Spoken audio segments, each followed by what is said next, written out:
পুরুলিয়ার বাঘমুন্ডিতে এসছি, আমাদের যে মুখোশ গ্রাম।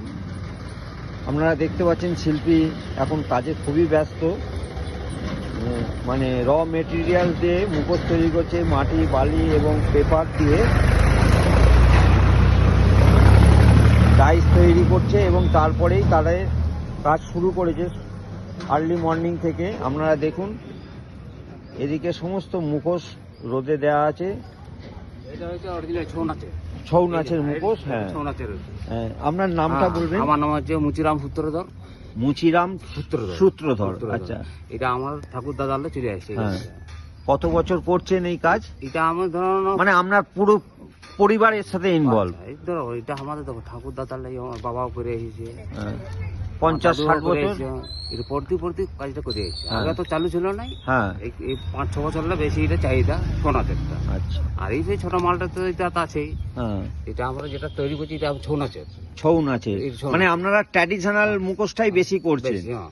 মানে ছৌ শিল্প যেটা ট্রাইবাল নাচের সঙ্গে চলে, এটা নাচের। আচ্ছা, এটা আমাদের যত সূত্র ধরলা এই ছৌ নাচের টেবিলে। আচ্ছা, এই যে ডাইসের মালটা এটা তো সেই ঘর সাজানোটা ওটাও সবাই করছে। আচ্ছা, তো অরিজিনাল হচ্ছে এটাই। এটা আমরা ধরনের আমাদের এই 15 বছর আমার বয়স হলে এইসবই এই ছৌ নাচে ছাড়াও আপনারা আর কি কি মুখোশ তৈরি করেন? মুখোশ কথাকলি, মাঝি বাজান, আরো বহু রকম। আচ্ছা, এইগুলো যত হয়েছে সেই মহাভারতের। এই যে ডাইস তৈরি করলেন, হ্যাঁ, এই যে ডাইস তৈরি করলেন, না এটা ডাইস না, এটা তো হাতে। হ্যাঁ, এটা মুখোশ, এটা হচ্ছে হাতে। ডাইসে কিছু হয় না না, এটা ছৌ নাচের ডাইস হয় না। আচ্ছা, ছৌ নাচে কোনো ডাইস হয় না, এই সব হাতে বানাতে। মানে প্রতিটা মুখোশ এই যে গনে ফেললে, হ্যাঁ, এইটা যদি গনে হবে, কার্তিক হবে, এটা নিজে তৈরি করে দিতে। আচ্ছা, ডাইস বলে কোনো কাজ নেই, ডাইসের কোনো কাজ নেই, মানে একই মুখোশ দিয়ে আপনারা কন্টিনিউ বানিয়ে যাচ্ছেন, সেইটাও সবটাই ফ্রি হ্যান্ড? হ্যাঁ, প্রত্যেকটা। তাই এই জন্য কার্তিক হচ্ছে গণেশ করতে আলাদা করতে হবে, বীরের আলাদা, সবটা আলাদা হাতে তৈরি। আচ্ছা, ডাইস তারপরে এবারে আস্তে আস্তে তার এটা হচ্ছে ফার্স্ট প্রথম, তারপরে হচ্ছে ওইটা, এইটা হচ্ছে, তারপরে হচ্ছে ওই যে এইটা কি আছে?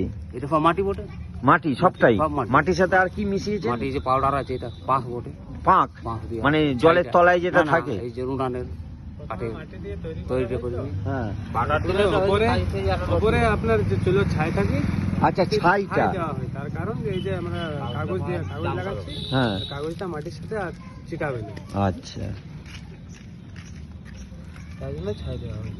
আচ্ছা, মোটামুটি পরিবারের এই কাজ সবাই করছেন? আমরা পড়াশোনা, আমরা পড়াশোনা হচ্ছে, মানে কাজ করতে করতে সবকিছু হয়। আচ্ছা, আপনারা দেখছেন এরা খুব আনন্দ সহকারে এই কাজগুলো করছে এবং ধরুন মোটামুটি এরা 70-80 বছরের ওপর হয়ে গেল, এদের সমস্ত পুরোপুরুষ এই কাজের সাথেই যুক্ত। আপনারা দেখতে পাচ্ছেন। আপনার নাম কি দাদা? আমার নাম রিতেশ পাল। রিতেশ পাল, তাহলে আপনি এখানকার বাসিন্দা? কারণ এই কাজগুলো সবাই সূত্রধর যারা তারা করছে, মানে আমাদের সূত্রধরের মধ্যে তো একটা ভাগ আছে। আচ্ছা, ভাগ মানে সবাই সূত্রধর, কিন্তু কাজ হয়তো কেউ পাল লেখায়, কেউ দম্ভ লেখায়। মোটামুটি আপনাদের এখানে মাসিক কিরকম ইনকাম হয়? বলা যায় না, সিজনে বেশিটা হয়, সারা বছরই তো মাস্ক বিক্রি হয়? হ্যাঁ, সারা বছরই হয়, কখনো কম কখনো বেশি।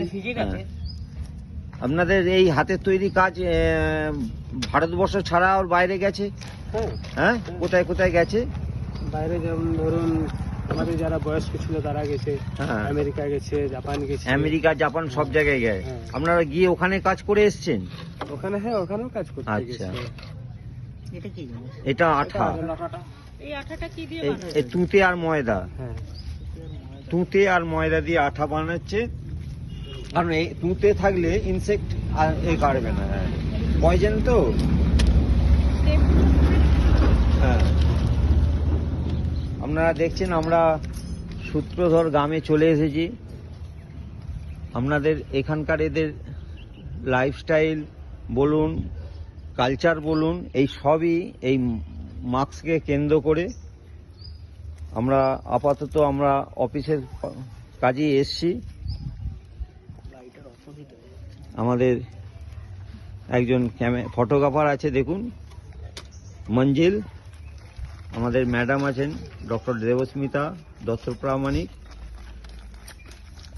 ভিডিওতে রঞ্জিত পাত্র।